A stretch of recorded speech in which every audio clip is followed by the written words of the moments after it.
Meus queridos irmãos e irmãs, que a graça, que a paz do nosso Senhor Jesus seja com cada um de vocês nessa manhã. Vamos orar?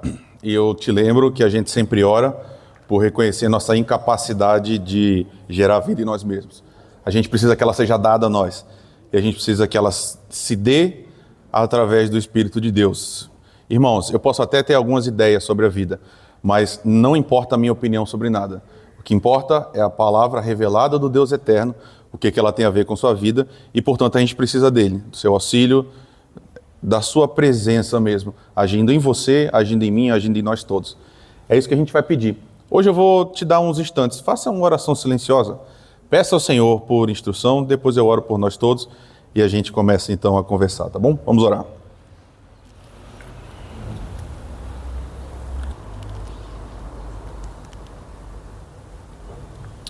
Nós estamos diante do Senhor, Pai, mais uma vez, como gente que só tem o que receber, Pai. Nós não temos nada a dar para o Senhor que não tenha vindo primeiro de Ti. E agora que a gente vai para a Tua palavra, na esperança de ouvir o Senhor, a gente também vai profundamente carente, sabendo que aquilo que nos falta tem que ser dado a nós do céu, Pai. Então, nessa manhã, faz isso, por favor.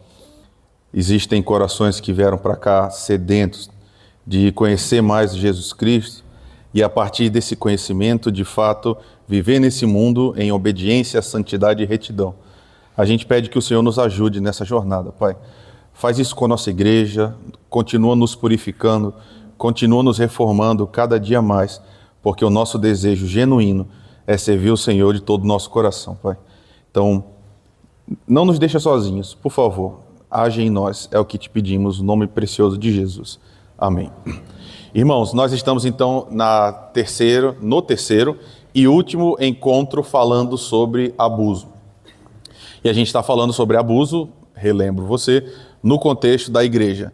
Nas 2 semanas que antecederam esse encontro da gente aqui agora, a gente falou bastante sobre a realidade do abuso.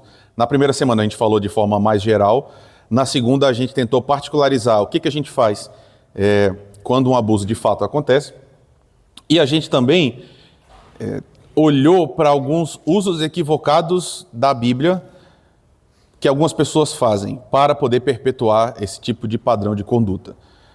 Passado esses 2 momentos, irmãos, hoje o que a gente vai responder é uma pergunta muito sintomática e importante, que é: como deve ser o povo de Deus? Poxa, de outra forma, qual é o ponto de partida e qual é o ponto de chegada nesse interesse que a gente tem em, a partir da nossa vida concreta, a partir da nossa comunidade real, ser aquilo que Deus sonhou que a gente fosse? Essa é a questão, irmãos. E eu estou falando isso porque, queridos, nesse nosso intento, nessa nossa jornada, a gente tem que partir de um lugar correto e a gente tem que intentar chegar num local também correto. Essas 2 coisas precisam acontecer. A gente tem que partir de um lugar e a gente tem que almejar chegar num lugar certo. A gente, irmãos, precisa de um padrão. A gente precisa de um modelo que vá irradiando as nossas decisões práticas do dia a dia, na nossa própria vida individual, né? Mas também na comunidade. Nós, irmãos, para começo de conversa, uma coisa absolutamente fundamental, especialmente pela nossa tradição reformada, é a gente compreender que, queridos, nós não inventamos nada. A gente não se reúne e vai decidir como é que a gente quer viver a nossa vida. A nossa tarefa e a nossa intenção sempre é, a partir de qualquer que seja o tema, tentar entender aquilo que Deus já revelou sobre e tentar aplicar na nossa vida. É isso. Então, a nossa tarefa hoje, respondendo essa pergunta, como é que deve ser o povo de Deus? Não cabe aqui nossas opiniões pessoais.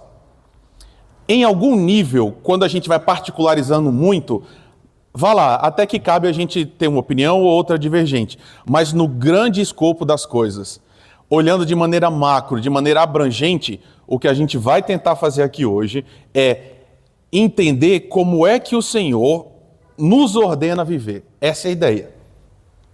Pelo contrário, a gente faz só as coisas que a gente recebe. Então a gente não inventa nada, mas a gente reproduz aquilo que a gente recebeu de antemão. Pois bem, um local de partida, na minha opinião, pelo menos, que sempre é o mesmo. A gente vai partir de uma noção que é básica, que é fundamental, mas que às vezes a gente esquece. Irmãos, a gente está falando da criação. Eu já voltei a isso inúmeras vezes no passado. Queridos, tudo que existe no mundo foi criado. E isso significa algo muito simples no que tange a nossa vida real, né, do dia a dia. Mas uma ideia que, apesar de ser simples, ela é muito poderosa. Queridos, existe um projeto em tudo que há no mundo.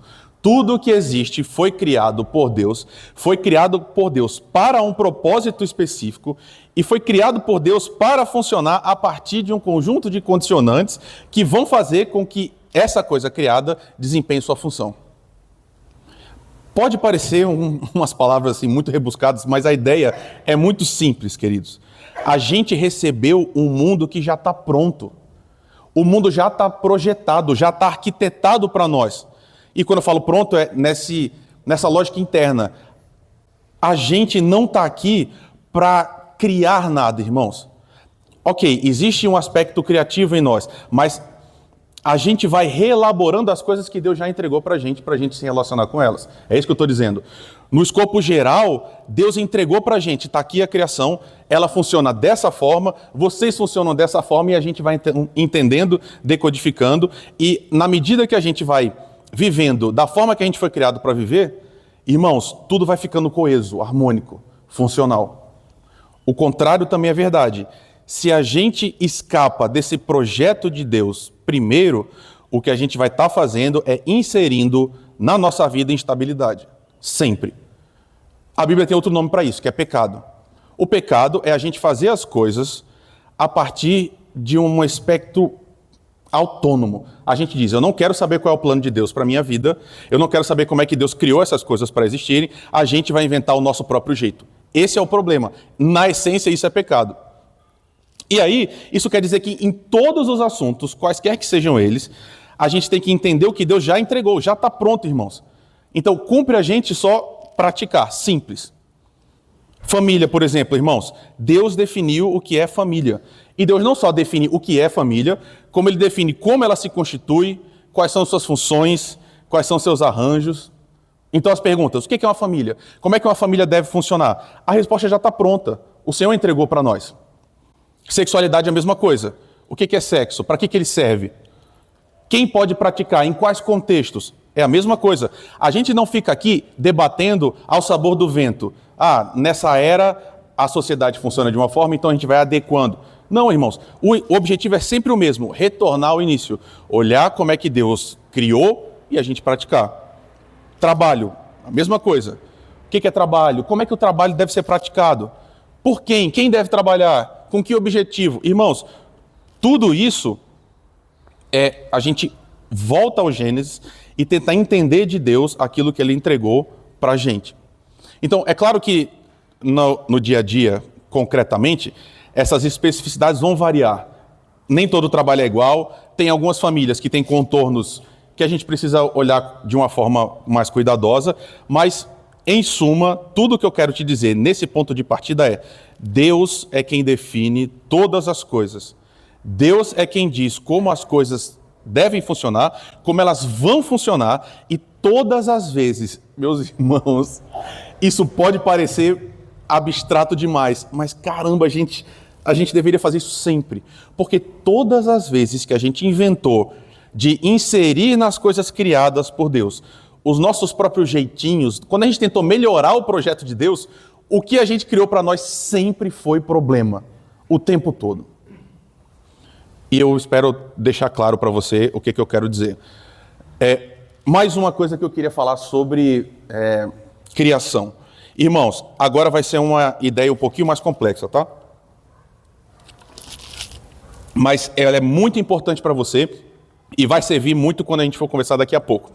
Existe uma diferença absolutamente fundamental que a gente precisa compreender. Na ordem geral das coisas, existem entidades na criação de Deus que elas são ontologicamente imutáveis e outras que são transitórias, que elas devem deixar de existir como tais. que eu quero dizer? Algumas coisas, irmãos, elas são o que são na própria essência. Não dá para mudar. São coisas que estão intimamente ligadas com aquilo mais profundo dessas entidades, dessas criaturas. Outras coisas, elas só existem a partir da relação. Vou te dar exemplos. Exemplos de ontologia. Um deles é o ser humano. O ser humano, você é literalmente o que é na sua própria essência. E você vai ser eternamente esse ser criado. Você vai ser um corpo que se une a uma alma, que também por si só são ontológicos e segue em frente. Deus, por exemplo, também é ontológico. Ele é quem é, ele é imutável, ele é eterno, ele é sempre presente. Por fim, um último exemplo é a criação. Existe uma categoria ontológica da criação. Ela é o espaço da habitação de todas as criaturas, anjos, animais, seres humanos. É a essência. O que é? Ainda que mude alguns detalhes, a criação é ontológica. Ela não vai mudar, a sua existência não é condicionada, ela existe e ponto final. Mais uma vez, porque agora vai ficar muito prático e eu preciso que você entenda. Irmãos, existem coisas que compõem quem você é que não fazem parte da sua essência. A despeito de você ter uma série de características, algumas delas são transitórias, elas vão passar. Elas não fazem parte daquilo que você é eternamente. Porque, repito, você é um ser eterno. Algumas coisas você vai ser para sempre, outras vão passar. Vamos para os exemplos que eu acho que você vai começar a entender o que eu quero dizer. Queridos, mãe. Mãe é uma categoria ontológica. Existe na essência de um ser humano o fator mãe? A minha proposta é que não. E desculpa, irmãos, algumas pessoas ficam muito emocionadas com esse tópico e aí acham que sim, que faz parte de quem você é. Por exemplo, você ser mãe se você é mãe, pai se você é pai. Mas você entende, junto comigo, que você não nasce mãe? Isso é óbvio para todo mundo? Você não nasceu mãe, você se tornou mãe na medida em que você teve um filho. Então, perceba, não faz parte da natureza humana ser mãe ou ser pai, porque alguns de nós, inclusive, nunca vão estar nesse lugar, nunca vão ter filhos, portanto, nunca vão ser nem mães, nem vão ser pais. Mãe é uma relação transitória, irmãos, e ela só existe quando existe outra pessoa que é o filho. E aí, assim, existe um espaço para debate, né? Por exemplo, uma mãe que perdeu um filho no ventre e aí depois ela nunca mais engravidou. Essa mulher é uma mãe? Se o filho dela não nasceu ou não? Não quero entrar nos detalhes, só estou querendo te mostrar o seguinte. Esse tipo de relação, e a Escritura fala sobre isso, ela é transitória, ela faz parte de um conjunto de experiências que vai passar, não vai existir eternamente. Existe nesse momento que a gente está se relacionando com esse mundo, nessa etapa do desenvolvimento do plano de Deus para nós. Mas é transitório, serve para um propósito específico. Eu vou te mostrar mais um slide que vai ficar mais claro, porque esse sim pode aclarar. Tem outra relação que não é ontológica, irmãos. Não faz parte da essência do ser humano ser casado. Ninguém nasce um esposo, ninguém nasce uma esposa. Não faz parte da essência de quem nós somos, ser marido ou ser mulher. Não existe alguém que em essência é um esposo ou uma esposa. A gente se torna quando a gente se casa, obviamente. E aí existe até uma discussão também, né? Depois da morte de um cônjuge, por exemplo, você é casado. Se sua mulher morrer, você continua sendo um esposo? Algumas pessoas vão dizer que sim, outras vão dizer que não. Uma mulher que perde o marido, ela continua sendo uma esposa?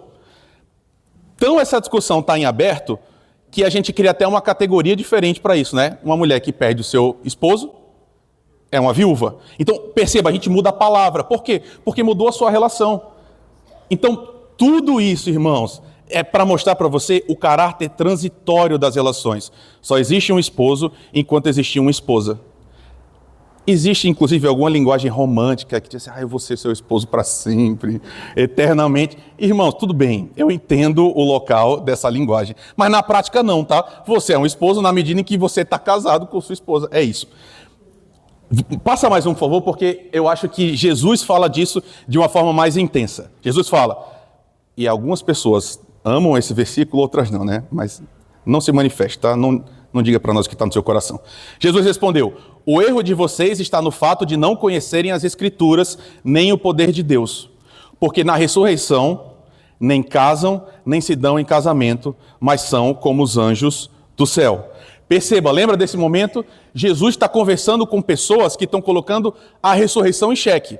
Aí eles tentam colocar Jesus numa armadilha, né? Diz, Jesus, teve uma mulher que teve 7 maridos e os 7 morreram. Ela vai ser esposa de quem no céu? Qual é a resposta de Jesus? O erro de você está em não saber como essas coisas funcionam. E aí Jesus diz claramente, essa relação de matrimônio se dá desse lado da existência. No outro lado da existência, as coisas vão ser de outra forma.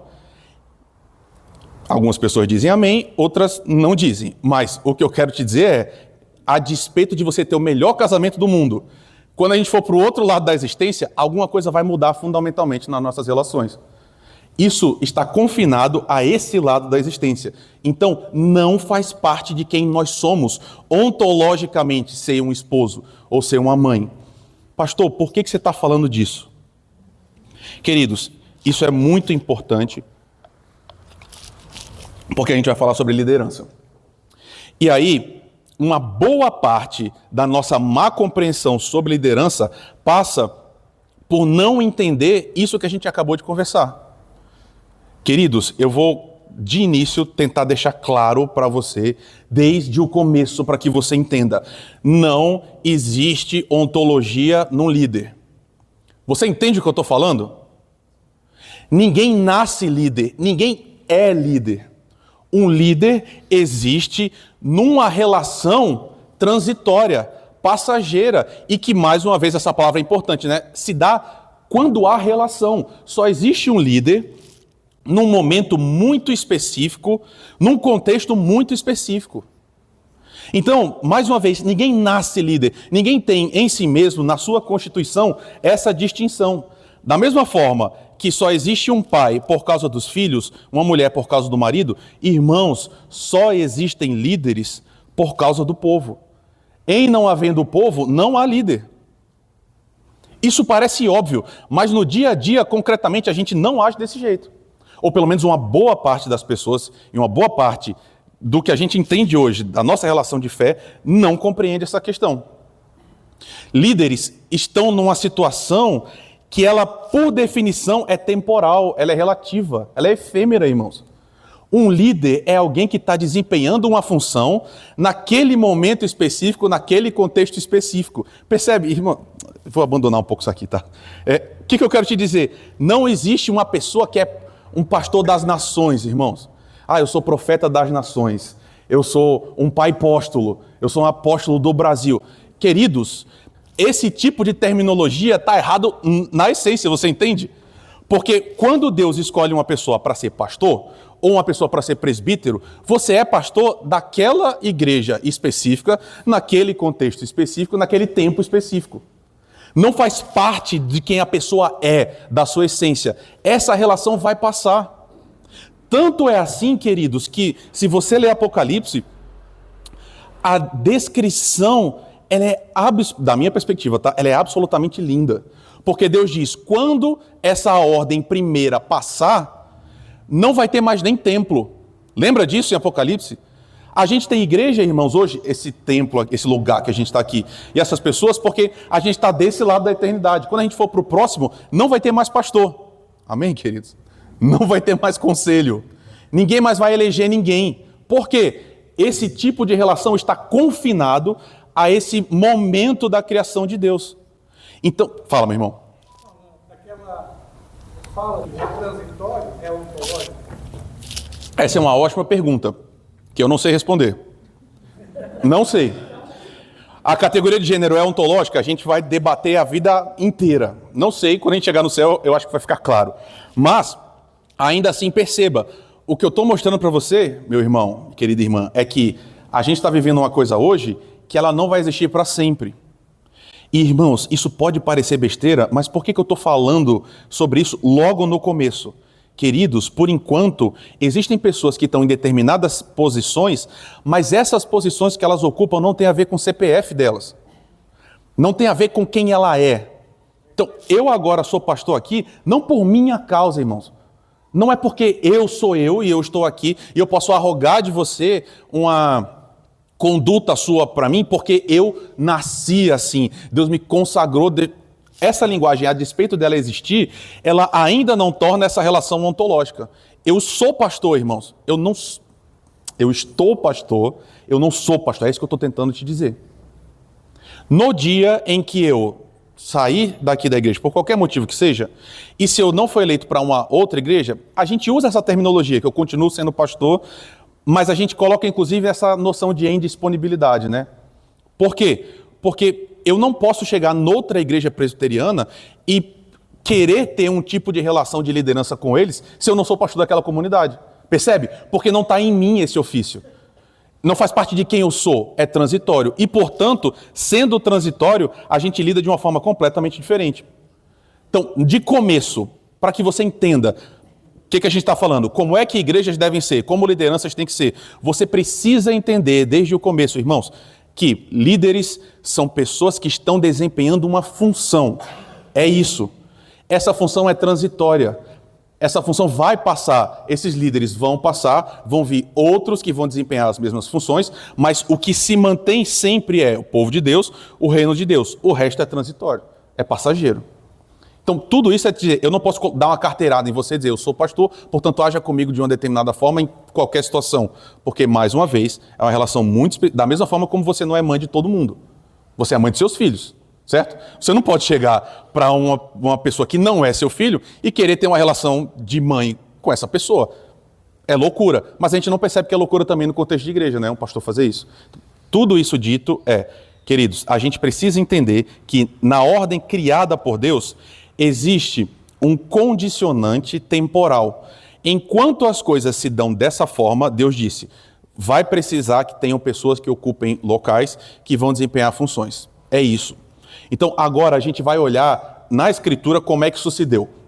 Eu vou tentar mostrar para vocês as categorias de líderes que existem na Bíblia, e eu estou usando essa terminologia para fins didáticos, mas não existe líder na Bíblia no sentido que a gente tem hoje, tá, irmãos? Mas, enfim, pessoas que ocupam posições de liderança. No Antigo Testamento funcionava de um jeito, no Novo funciona de outro. A gente vai olhar um pouco como é que Deus montou isso tudo, para depois derivar como é que isso tem a ver com a nossa vida, tá bom? Então vamos para uma primeira categoria de pessoas. A gente está em números Pentateuco. A gente tem aqui Deus entregando para o povo a lei. Na lei, ele vai mostrar uma categoria de pessoas que vai estar à frente do povo. Vamos ver. Números 3, de 5 a 9. Disse o Senhor a Moisés, faça chegar a tribo de Levi e ponha-os diante de Arão, o sacerdote, para que os sirvam. Cumprirão os seus deveres e os de toda a comunidade diante da tenda do encontro, fazendo o serviço do tabernáculo. Cuidarão de todos os utensílios da tenda do encontro e cumprirão o seu dever para com os israelitas, servindo no tabernáculo. Dê os levitas a Arão e aos seus filhos. Eles serão dados exclusivamente por entre os israelitas. Essa é a primeira categoria de pessoas que estão servindo à frente do povo, irmão. São quem? Os levitas. Perceba que quando... eu não sei se eu sou claro. Você percebe que o povo não se juntou e falou assim, galera, vamos decidir como é que a gente vai funcionar? E aí alguém falou, eu tenho ideia, vamos criar uma categoria chamada levitas. Você entende isso? Deus chegou para o povo no começo de tudo e falou, gente, quando vocês forem funcionar, vocês vão funcionar desse jeito. E está aqui, Deus entrega quem eles são, como eles devem agir, todas as condicionantes e cumpre ao povo observar. Então, os levitas, eles devem, o texto diz explicitamente, né? Eles devem cumprir os seus deveres, fazendo todo o serviço na tenda do encontro. Então, perceba, existe uma ligação direta entre posição de destaque, ser levita, e serviço. Desde o começo, os levitas são servos, irmãos. Eles são aqueles que são responsáveis por cuidar dos utensílios do tabernáculo. Então, Deus escolhe todos da mesma tribo, todos os filhos de Levi, mais uma vez, não existe nada ontológico deles. É situacional, enquanto eles estão ali. Não sei se você sabe disso, mas levitas serviam dos seus 25 até os seus 50 anos. É pontual, passava. E aí é curioso, né? Não importa quão bom eles fossem. Chegou nos 50 anos, eles saíam, outras pessoas chegavam também. Então, mais uma vez, o foco aqui é naquilo que precisa ser feito. O foco isso aqui o centro da adoração é perene, as pessoas mudam. Vamos ver mais uma categoria. A gente tem aqui agora em Êxodo capítulo 28 e 29, um novo tipo de pessoa que ocupa uma posição específica. Traga para junto de você do meio dos filhos de Israel, o seu irmão Arão e os filhos dele, para que me sirvam como sacerdotes, a saber, Arão e os seus filhos, Nadab, Abiú, Eleazar e Itamar. Faça vestes sagradas para o seu irmão Arão, para que lhe deem glória e beleza. Isso é o que você oferecerá sobre o altar: 2 cordeiros de 1 ano, 2 litros da melhor farinha amassada com 1 litro de azeite batido e 1 litro de vinho. Este será o holocausto contínuo oferecido de geração em geração à porta da tenda do encontro diante do Senhor, onde me encontrarei com vocês para falar com você ali. Ali, olha só, ali virei aos filhos de Israel, para que por minha glória sejam santificados, e consagrarei a tenda do encontro e o altar. Também santificarei Arão e os seus filhos, para que me sirvam como sacerdotes, e habitarei no meio dos filhos de Israel, e serei o seu Deus, e saberão que eu sou o Senhor, o seu Deus, que os tirou da terra do Egito, para habitar no meio deles. Eu sou o Senhor, o Deus deles. A gente tem aqui, irmãos, os sacerdotes, o surgimento dos sacerdotes. Toda a classe sacerdotal do Antigo Testamento tem esse texto como base do seu nascimento. Deus está dizendo: eu escolhi os levitas. O que os levitas têm que fazer? Cuidar dos utensílios, irmãos. É cuidar da mesa, das cortinas, da estrutura. Essa é a função deles. Tem um segundo grupo de pessoas agora. Quem são? Os sacerdotes. E aí Deus está dizendo: os sacerdotes vão ser Arão e os seus filhos.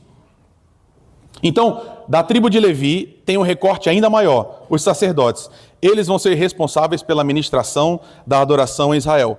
O que eles vão fazer? Vão cuidar dos sacrifícios, vão cuidar das leituras públicas, enfim, os sacerdotes cuidam do culto, irmãos. Mas o que eu estou te mostrando? Por favor, meu irmão, perceba como isso é importante. Deus é quem está dando as cartas, você está vendo? Deus é quem está instituindo, Deus está dizendo como as coisas têm que acontecer. O centro de tudo que a gente está vendo aqui é o seguinte: nossa, meu Deus do céu, eu preciso... Enfim. Irmãos, Deus está dizendo: eu quero me relacionar com esse povo. Eu amo esse povo. Eu quero que esse povo entenda que eu vou estar sempre no meio deles. Eu quero que esse povo entenda que, vindo adorar, vindo sacrificar, eu os estou perdoando. Eu estou caminhando, eu sou o Deus deles. Para que essa mensagem seja clara, para que essa mensagem chegue onde ela precisa chegar, no coração do povo, esses homens foram instituídos. Exatamente, você entende que eles são uma passagem.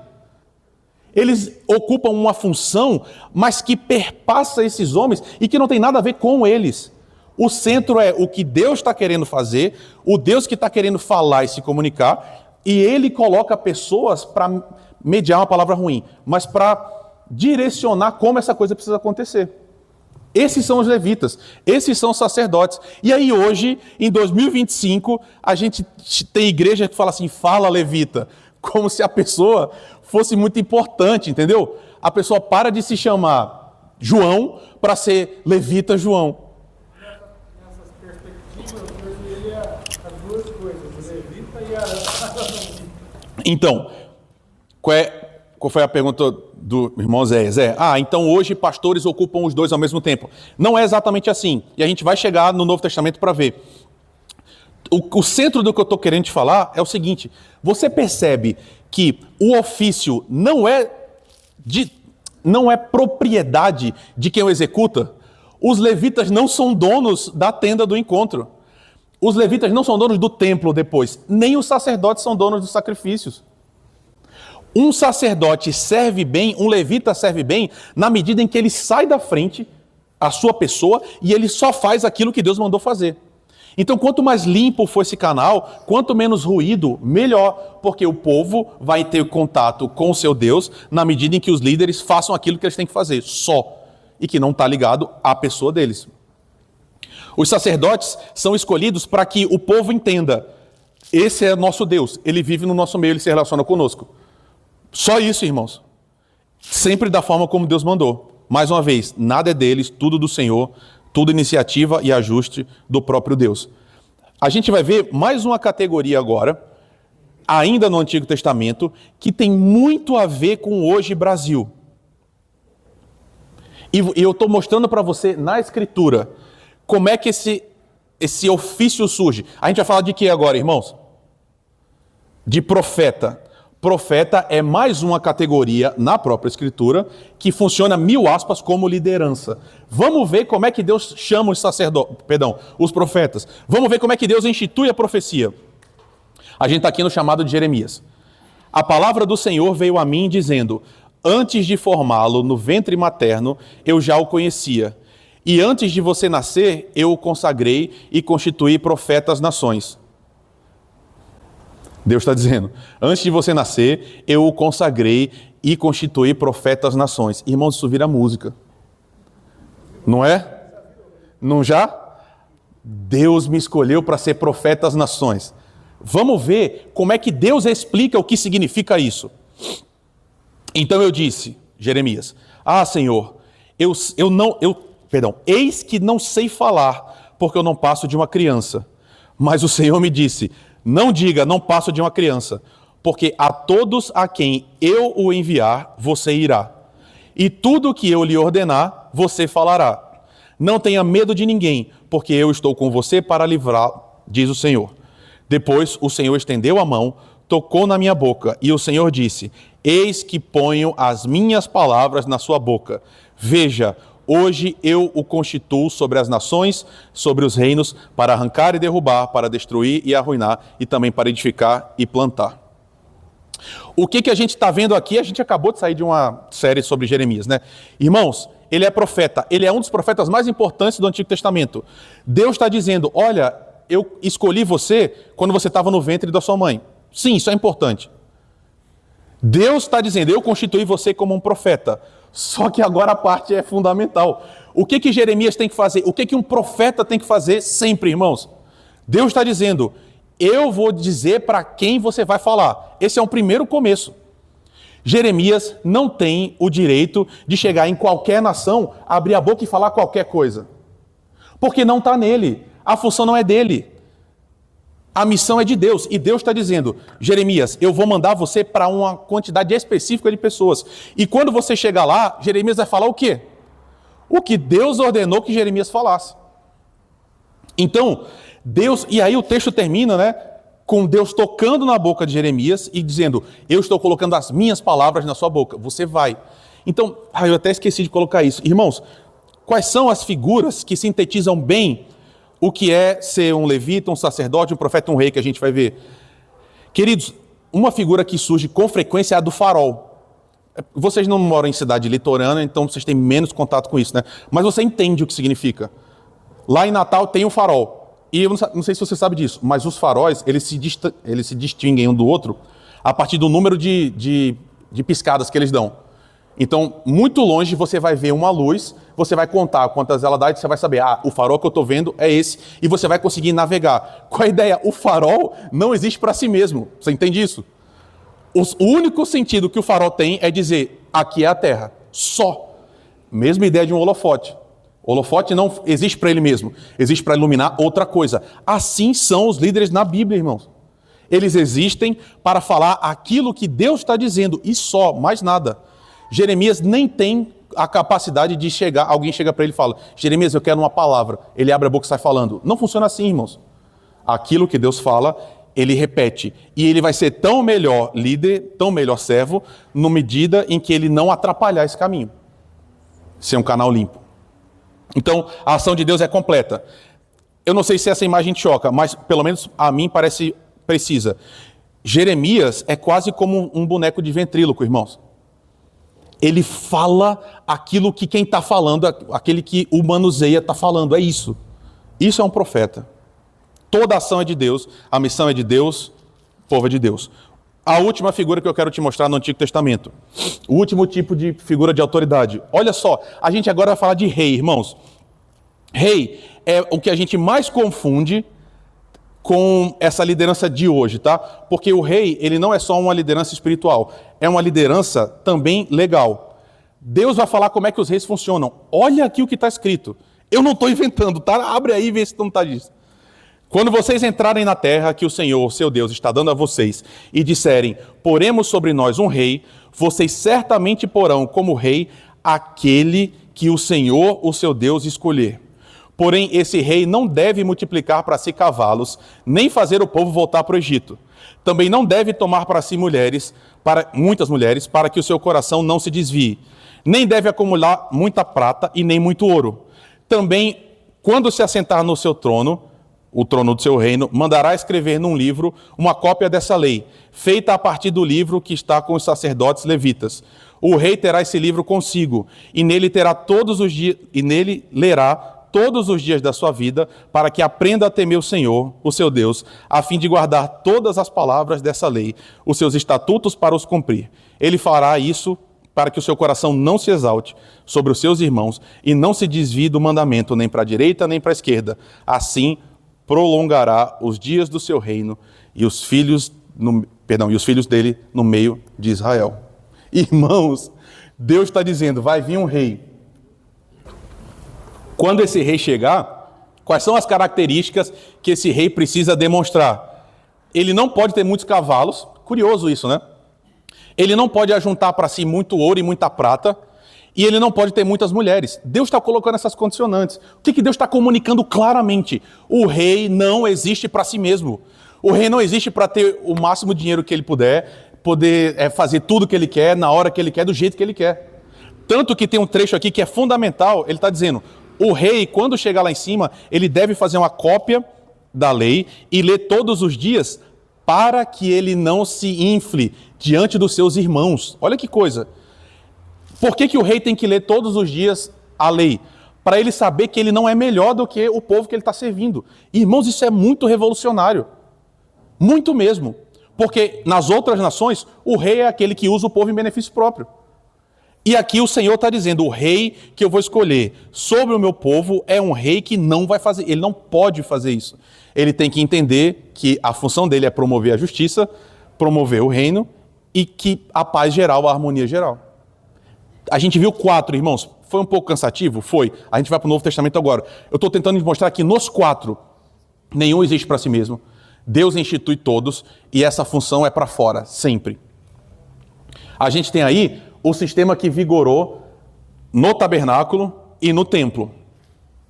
Enquanto houve tabernáculo e templo, isso aqui existiu. Essa foi o sistema de liderança de Israel. Sabe, irmãos, agora a gente vai falar um pouco sobre a nossa vida. Eu quero te mostrar uma coisa. Eu vou mostrar para você um líder. Olha aí, esse é um líder moderno, irmãos. Eu não sei se você sabe quem esse cara é, mas ele era, no caso, o pastor da igreja Hillsong em Nova York. Ele não morreu, ele caiu e aí ele foi retirado do ministério. Ele se envolveu em casos bem complicados. O que eu estou querendo te mostrar? Irmãos, qual é o nosso papel aqui hoje? O que eu estou tentando te mostrar hoje? Eu estou tentando te levar para a Escritura e você vê quais são as características de um líder na Escritura e os líderes que a gente tem hoje. E a gente poder porque lembra lá do começo da aula, o que eu estou te falando? A gente não inventa nada, irmãos. A gente executa aquilo que a gente recebe do Senhor.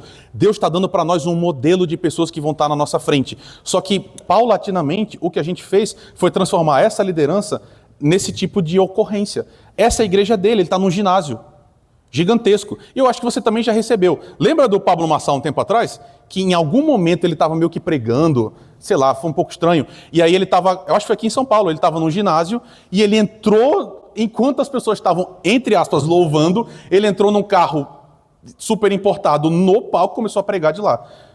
Perceba, a gente saiu desse modelo que eu estou te mostrando na Escritura para esse modelo aqui hoje. E aí eu quero te mostrar uma coisa que é muito interessante. Olha isso daqui. A gente tem aí Bill Hybels. Alguém já ouviu falar de Bill Hybels? Ele é uma das pessoas no mundo considerados como alguém que fala muito sobre liderança. Ele tem como é o nome disso? Uma conferência chamada Summit, que inclusive eu participei lá no Antigo Testamento da minha vida, em outra igreja, em outro contexto. Eu participei de um desse. Em 2015, ele deu uma palestra e ele colocou 8 competências fundamentais para os líderes das igrejas. E eu estou falando para você, de novo, lembra que na semana passada eu falei que porque você vem aqui no domingo à noite, você não sabe o que está acontecendo em boa parte da igreja? Irmãos, se a gente não tiver cuidado, Os pastores que a gente está formando agora estão sendo formados a partir desse tipo de leitura, tá? Perguntaram para Bill Hybels quais são as 8 competências para um líder. Eu não sei se você está entendendo. Perguntaram para ele o seguinte: o que é que um líder precisa ter para ser um bom líder? Vamos escolher os próximos pastores. O que essas pessoas precisam apresentar? Olha a resposta dele. Transmitir uma visão clara de destino. Ai, como essa palavra me irrita. É um negócio todo assim, é bonito e ao mesmo tempo é vazio, né? O que significa isso? Uma visão clara do destino. Mas enfim. Formar equipes capazes e alinhadas. Gerar entusiasmo e dedicação. Enfrentar os desafios com soluções. Conduzir processos de mudança. Definir valores e cultura. Direcionar tempo, dinheiro e pessoas. Formar a próxima geração. Essas são as 8 capacidades que Bill Hybels colocou como fundamentais, olha a palavra, fundamentais para um líder da igreja.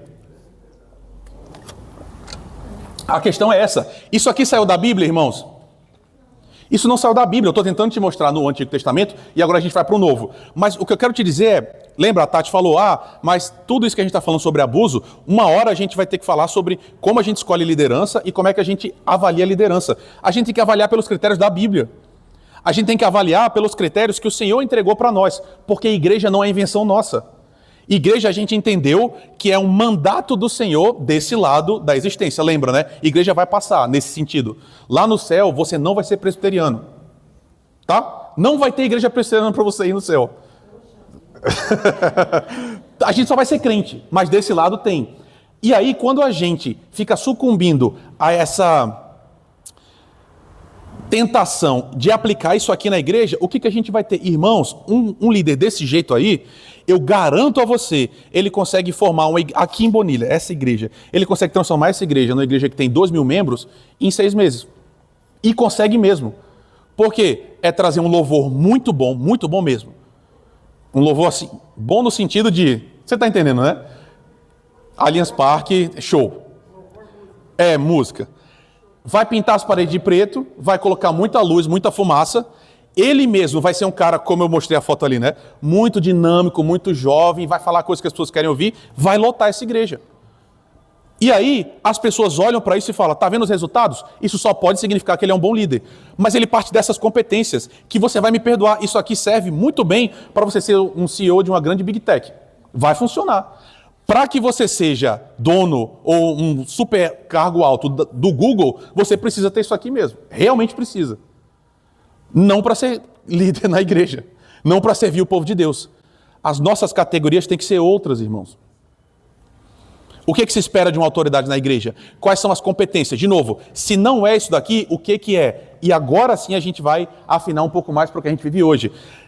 Com a morte, com a ressurreição de Jesus, existe uma reconfiguração total da adoração do povo de Deus que se dava desde o Antigo Testamento. O que eu quero dizer? Jesus morreu e ressuscitou. Não tem mais sacrifício, irmãos. Não tem mais aquelas festas. Não vai ter mais celebrações especiais. Obrigado, irmão. Não existe mais rei. Não existe mais levita. Não tem mais sacerdote. As categorias vão mudar, mas os princípios permanecem os mesmos, irmãos.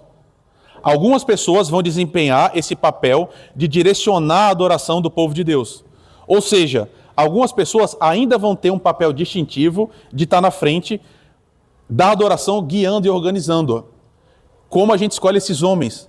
Como é que a gente define essas pessoas? Irmãos, vamos para a Bíblia. O primeiro texto fundante é Atos capítulo 6, a instituição dos diáconos. Tem diáconos entre nós aqui hoje. Você já participou de uma eleição de diáconos. Então, quais são os critérios, quais são as categorias que a gente usa para ver se uma pessoa serve bem, vai servir bem ou vai servir mal? Não são aquelas que a gente acabou de ver, são outras. Quais? Naqueles dias, aumentando o número dos discípulos, houve murmuração dos helenistas contra os hebreus, porque as viúvas deles estavam sendo esquecidas na distribuição diária. Então os 12 convocaram a comunidade dos discípulos e disseram: não é correto que nós abandonemos a palavra de Deus para servir às mesas. Por isso, irmãos, escolham entre vocês 7 homens de boa reputação, cheios do Espírito, sabedoria, para os encarregarmos desse serviço. Quanto a nós, nos consagraremos à oração e ao ministério da palavra. Irmãos, primeira coisa, no serviço agora na igreja, depois da ressurreição de Jesus, vai haver uma departamentalização das questões concretas. Dois grupos vão surgir. Um grupo vai num sentido, outro vai no outro. O primeiro que surge são os diáconos. Qual é a incumbência de um diácono? De acordo com o texto, é servir as mesas. Essa é a síntese. Então, eu acho que sim, se aproximariam mais aos levitas de hoje. Eles vão cuidar de uma parte mais operacional. Mas perceba, meu Senhor Jesus Cristo, gente, olha a Bíblia. Perceba, a gente precisa de gente, na prática, aqui na nossa igreja, que vai identificar os pontos de vulnerabilidade, material mesmo, gente que está passando fome, gente que está com problema de saúde, e a gente vai fazer com que os recursos que a gente levanta entre nós vão até eles. Se é assim, o que Paulo deveria ter dito para a escolha desses homens? Ele poderia ter dito assim: escolham gente que é proficiente no Excel. Não podia? Escolham homens que sejam ótimos contadores, que no final de tudo vai dar os centavos, vai estar tudo bem direitinho dado. Qual é a competência técnica que a gente vê aqui em Atos? E eu nem estou dizendo que a competência técnica não é importante, porque é, claro que é. Mas você percebe que Paulo não tratou... Paulo não, né? Perdão, a gente está aqui, Lucas, registrando Atos. Ele está mostrando para nós que as competências que se espera de um diácono, na Escritura, não são em primeiro plano o seu desempenho técnico. Quais são, irmãos? A primeira é boa reputação. Olha que coisa, meu Deus do céu. Irmãos, Bill Hybels não falou nada disso. A primeira coisa que aparece em Atos é: escolham homens que tenham uma reputação boa. E aí, nem é exatamente isso, mas você entende, né? É um pouco aquela frase antiquíssima que é: a esposa do imperador não tem que ser só boa, ela tem que se parecer ser boa também. Reputação é importante, irmãos. E está aqui a gente vendo na Escritura que um líder precisa ter boa reputação. Qual é a segunda? Que vocês já falaram. É ser cheio do Espírito Santo de Deus. Esses são os requisitos, irmãos, para ser um bom diácono. E aí, eu não sei se você está transpondo para o que eu estou te falando. Na próxima vez que você for votar para qualquer cargo, o que é que você tem que procurar? Boa reputação e ser cheio do Espírito Santo de Deus. Isso aparece na vida concreta, irmãos. Ah, pastor, como é que eu sei que uma pessoa é cheia do Espírito de Deus? Como é que ela trata os outros? Como é que ela trata a sua esposa, se tiver? Como é que trata os filhos? Como é que trata a mãe? Como é que trata o pai? Como é que ele trata o próprio dinheiro? Entende, irmãos? Os critérios são outros. Liderança, 1000 aspas para essa palavra. Na igreja, a gente procura outras coisas, que não, se é muito bom, muito jovem, muito descolado, fala bem. Não é isso. Vamos para a outra instituição que é absolutamente fundamental, né? Irmãos, antes da gente ler, na Escritura, é uma grande discussão, mas em síntese, presbíteros e bispos, presbíteros e pastores são intercambiáveis, tá? É mais ou menos a mesma coisa. O que vale para um, vale para o outro também. Olha o que Paulo, ele está falando para Tito. Tito vai ter que organizar a igreja. Paulo vai dizer como você organiza a igreja. Olha o que ele diz. Foi por essa causa que eu deixei você em Creta, para que pusesse em ordem as coisas restantes, bem como em cada cidade constituísse presbíteros, conforme prescrevia você. Como devem ser os presbíteros? Como deve ser o pastor? Você tem a obrigação de procurar isso aqui na minha vida, tá? Se não ficou claro. Alguém que seja irrepreensível, marido de uma só mulher, que tenha filhos crentes que não sejam acusados de devassidão, nem são insubordinados, porque é indispensável que o bispo, por ser encarregado das coisas de Deus, seja irrepreensível, não arrogante, irmãos. O pastor não pode ser arrogante, irmãos. Eu nunca estive numa reunião de presbitério, nem numa reunião de conselho que a gente está avaliando alguém e que se discutiu a arrogância. Nunca estive. E é importante. E tem pastor arrogante, irmãos? Sem nomes, guarda aí com o seu coração. Mas tem pastor arrogante? A Escritura está dizendo claramente, um pastor não pode ser arrogante. Olha o próximo, um pastor não pode se irritar facilmente. Tem pastor que se irrita facilmente, irmãos? Tem presbítero que se irrita facilmente? O que mais? Não pode ser apegado ao vinho. Olha isso, não pode ser violento e não pode ser ganancioso. Mais uma vez, percebe? Irmãos, Paulo aqui, até agora, não falou nenhuma vez. Tem que ter capacidade de contagiar a próxima geração, tem que ter uma ideia de destino, tem que ser uma pessoa que vai triplicar a igreja de tamanho. Não é isso. Olha os critérios. Pelo contrário, ele continua dizendo, o bispo deve ser hospitaleiro. A gente nunca pensa nisso, né? Mas nas 2 vezes que se fala sobre escolha de pastores na Bíblia, fala ser hospitaleiro. Que é o seguinte, o pastor tem que ter uma vida real com a comunidade. É uma pessoa que tem que ter a casa aberta. Irmãos, aqui um super parêntese, tá? A gente pode usar mal a escritura. Lá em Natal, teve um caso que eu acho hilário até hoje. Uma irmã foi fazer compra na cidade, e a igreja é muito antiga, então ela está no centro da cidade. Aí ela chegou lá, pastor trabalhando, falou, pastor, segura aqui meu filho que eu vou ali na Americanas. Isso não é ser hospitaleiro, tá, irmão? Eu não estou dizendo que o pastor tem que abrir a casa e falar assim, caramba, minha mãe está vindo com meus 7 irmãos, não dá para ficar lá em casa. Pastor, deixa a galera ficar aí na sua casa. Não é isso, certo? Mas o que Paulo está dizendo é, tem que ser alguém que tenha a casa aberta para receber pessoas, para estar com pessoas, para viver com pessoas, porque ele é o pastor. Deve ser apegado à palavra, deve ter domínio de si, amigo do bem, sensato, tem que estar de acordo com a doutrina. Então, irmãos, você está vendo? A gente falou de abuso nas 2 semanas anteriores. Olha o que um pastor tem que ser. É o contrário. Um pastor que tem essas características não vai abusar ninguém. É meio óbvio isso, né? Mas, em resumo, a gente pode sintetizar tudo o que foi dito, e aqui talvez esteja o coração do que eu quero te falar hoje e sempre. Irmãos, o que um líder deve ser? Passa para mim, por favor. Você entende isso? Você entende que um pastor, um presbítero, um diácono, e a gente pode estender isso, tá? Uma presidente da SAF, um presidente da UPH, presidente da UCP, tem que ser uma pessoa que seja como Jesus foi, o melhor possível. Como é que eu avalio se um pastor é bom ou não? Irmãos, me perdoa, a gente deixou entrar no nosso meio esses critérios de avaliação que eu te mostrei. O que é um bom pastor? Um pastor que tem agenda completa, que prega em 8 cidades por mês, que a igreja dele é muito grande, que o canal no YouTube tem muitas visualizações. Gente, a gente se perdeu nesse meio do caminho. A gente precisa voltar para a Escritura e entender o seguinte, pastores têm uma... Eu lembro que eu tremi quando eu vi isso. Um pastor mais velho chegou para mim e falou, Rafael, você vai encontrar algumas pessoas que vão estar incrivelmente vulneráveis, especialmente pessoas doentes, tá? Tanto da mente quanto do corpo. E ele falou, quando você chegar lá, a sensação da pessoa é como se Jesus estivesse chegando lá. E eu entendi o que ele estava falando. Não é questão, obviamente, de idolatria. Eu não sou Jesus. Mas, na real mesmo, irmãos, a gente é um representante muito concreto da figura de Jesus para as pessoas. Por isso a gente precisa imitar Jesus o melhor possível. Mesmo. O que é um bom pastor? Alguém que é muito parecido com Jesus. Fala, meu irmão. São os pastores, né? Isso. Universal, né? Devia ser dever de todo crente, né? Infelizmente. Pô, irmãos, eu falei em alguma pregação passada, eu tenho medo demais disso que a gente está conversando, porque é muita responsabilidade, irmãos. Claro, Paulo vai falar lá na frente, quem é suficiente para essas coisas? Ninguém, nem o próprio Paulo. Mas sabe, irmãos, a gente tem que ser como Jesus foi, como o irmão Marcos falou, todo mundo, mas a gente também lembra que o sarrafo, né, da liderança é maior. Tiago fala isso, né? Vocês vão ser mais cobrados.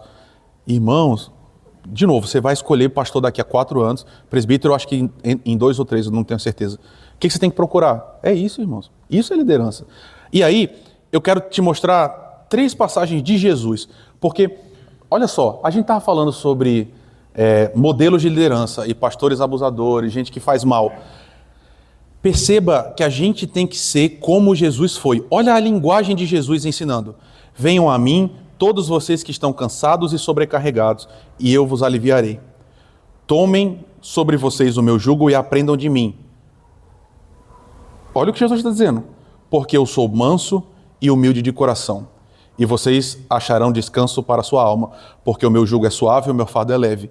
Jesus aqui está dizendo que ele é manso. A palavra grega para manso, ela é muito maior do que só uma pessoa pacata. Olha só como dá para traduzir. Não ser demasiadamente impressionado por um alto senso de grande importância. Jesus era uma pessoa que não olhava para si, apesar de ser o Deus eterno encarnado. É a linguagem de Filipenses, né? Se esvaziou para servir. O texto está dizendo que Jesus era gentil. Jesus era dócil, irmãos. E, de novo, essa linguagem às vezes incomoda porque a gente aprendeu que liderança é força. Um bom líder é aquele que passa por cima de todas as coisas, que está lá sempre em frente. Jesus está dizendo, não, eu sou manso e sou humilde de coração também. É assim que Jesus tratava as multidões, os crentes. Me mostra um só texto em que Jesus está tratando com o crente e que ele é descortês, que ele é mal educado, que ele é rude. Jesus era assim às vezes com gente que merecia, gente que é antagônica, inimigo da cruz de Cristo, aí sim. Mas para crente, dentro da igreja, Jesus não fazia isso. Mais um. Jesus percorria todas as cidades e aldeias, ensinando nas sinagogas, pregando o evangelho do reino, curando todo tipo de doenças e enfermidades. Olha só, ao ver as multidões, Jesus se compadeceu delas, porque estavam aflitas e exaustas, como ovelhas que não têm pastor. Então Jesus disse aos seus discípulos, a seara é grande, mas os trabalhadores são poucos. Por isso, peçam ao Senhor da seara que mande trabalhadores para a sua seara. Perceba, Jesus está falando literalmente aqui de pessoas que precisam fazer o que ele está fazendo também. Ele está dizendo, é muita coisa para fazer, precisa de mais pessoas. Mas você entende que as duas coisas estão ligadas? As pessoas que vão vir para fazer o que Jesus fazia, devia fazer o que ele estava fazendo da forma que ele estava fazendo. E o texto está dizendo, Jesus se compadecia das multidões. Jesus olha, irmãos, pelo amor do Senhor Jesus Cristo, Jesus olhava para as pessoas e via sofrimento nas pessoas. A dor das pessoas doía em Jesus. E por isso ele agia também. E o que ele está falando é, os trabalhadores que vão vir também tem que ser assim. Por isso que é um picareta, ladrão, safado, uma pessoa que faz a igreja ser sobre si. Porque a igreja não é sobre si, é sobre o povo que está sofrendo. Vocês estão sofrendo, irmãos. Uns mais, outros menos. Uns de vocês estão super felizes agora, ótimo. Mas você também tem o coração machucado. O que os líderes têm que fazer? O que Jesus fazia, que era estar perto de gente que sofre. E minorar o sofrimento dessa pessoa da melhor forma possível. Então, perceba, irmãos, a gente tem que ser como Jesus era, e Jesus era esse. Tem um texto que a gente vai ver agora, que às vezes incomoda as pessoas, mas está na Bíblia. Olha isso, Jesus está dizendo, Jerusalém, Jerusalém, você mata os profetas e apedreja os que lhes são enviados. Olha agora, quantas vezes eu quis reunir os seus filhos, como a galinha ajunta os seus pintinhos debaixo das suas asas, e vocês não quiseram. Para além dessa discussão meio escatológica, que o povo negou o próprio Messias, Jesus está usando uma linguagem muito afetuosa, você está entendendo? É muito paternal, é muito protetora de Jesus. Ele diz, eu queria trazer vocês para perto, e eu queria proteger vocês como uma galinha protege os seus filhotes. Perceba o tipo de liderança de Jesus, irmãos. E aí, o que a gente viu nas últimas 2 semanas, é esses caras que querem roubar e se alimentar das ovelhas. Jesus também usa essa linguagem em João. Ele diz, o mau pastor, ele quer o que a ovelha pode dar. Jesus está dizendo, eu queria que vocês estivessem debaixo das minhas asas, porque eu os amo. Eu sou o pai de vocês, eu queria vocês perto de mim. Então, esses foram exemplos do próprio Jesus. Mas toda a literatura, depois de Jesus, caminha nesse mesmo sentido. Olha aí comigo. Aqui são instruções, eu nem vou explicar todas, eu quero só te mostrar. A gente tem 4 instruções aqui, no Novo Testamento, de como deve ser liderança. Olha só, Gálatas. Irmãos, se alguém for surpreendido em alguma falta, vocês que são espirituais, restaurem essa pessoa com espírito de brandura. O que é espírito de brandura, irmãos? Calma, calma. O desejo é muito ruim quando existe numa liderança o desejo de arrancar a cabeça dos outros. Quando existe um prazer sádico, porque a gente aplica a justiça chorando, irmãos. A gente disciplina pessoas lamentando que isso aconteceu. Não feliz porque a gente vai ver uma pessoa sofrer. Isso é coisa de gente que é perturbada, desculpa. Não é pessoa normal, que tem prazer em ver os outros sofrer. Que chega e fala, eu expulsei essa pessoa da igreja. Pelo amor de Deus, entrega para Satanás. Mas que Deus tenha misericórdia da vida dessa pessoa. Porque está aqui dito, olha só, cada um tenha cuidado para que também não seja tentado. Essa ideia reflexiva, né? Paulo está ensinando agora. Restaurem a pessoa com brandura e cuidado para que vocês não caiam também. Então, essa noção tem que estar muito no primeiro plano. Olha o segundo. Irmãos, pelo amor de Deus, olha só a escritura dito. O servo do Senhor não deve andar metido em brigas, mas deve ser brando para com todos, apto a ensinar, paciente, disciplinando com mansidão os que se opõem a ele, na expectativa que Deus lhe conceda não só o arrependimento para conhecer a verdade, mas também o retorno à sensatez, a fim de que se livrem dos laços do diabo que os prendeu para fazerem o que ele quer. Muitos pastores falam assim, você é contra mim? Pois agora você vai ver a força que eu vou ter. Paulo está dizendo, aqueles que se opõem contra você, Timóteo, que era pastor também, repreenda com mansidão. E repreenda na expectativa que eles parem de fazer isso e passem a ser irmãos. Pedro, pastoreiem o rebanho de Deus que há entre vocês, não por obrigação, mas espontaneamente como Deus quer, não por ganância, mas de boa vontade. Olha agora, não como dominadores dos que lhes foram confiados, mas sendo exemplos para o rebanho. Por último, portanto, revistam-se de profunda compaixão, de bondade, de humildade, de mansidão, de paciência. Suportem-se uns aos outros, perdoem-se mutuamente, caso alguém tenha motivo de queixa contra outra pessoa. Assim como Deus perdoou vocês, perdoem também uns aos outros. Acima de tudo esteja o amor. Irmãos, eu queria mostrar uma foto para você que eu achei na internet, tá? Cara, isso me emociona muito.